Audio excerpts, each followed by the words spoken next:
Hi everyone, welcome to my unboxing video. এই বছর পুজোর সেরকম একটা কিছু অনলাইন থেকে অর্ডার না করলেও এই ব্যাগটা আমি মিশো থেকে অর্ডার করেছিলাম, যেটার আনবক্সিং আমি আর শেয়ার করছি এই শর্টসে।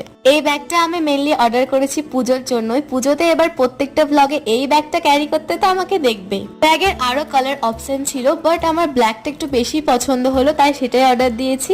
প্রথমেই বললাম ব্যাগটা নিয়েছি মিশো থেকে, আর ব্যাগটার প্রাইস পড়েছে 250। ব্যাগটার কোয়ালিটি সত্যি খুব ভালো, সঙ্গে ব্যাগটা প্রচন্ড স্টাইলিশ। এটা তোমরা এথনিক বা ওয়েস্টার্ন দুটোর সাথে ক্যারি করতে পারো। তোমরাও যদি ব্যাগটা পারচেস করতে চাও, লিংকের প্রয়োজন হয়, তাহলে আমাকে কমেন্ট করো, আমি আমার কমিউনিটি পোস্টের লিংকটা অ্যাড করে দেবো। চলো বাই, তোমরা সবাই পুজো খুব ভালো করে কাটাও। তোমাদের সবার সাথে দেখা হবে নেক্সট কোনো একটা ভিডিওতে।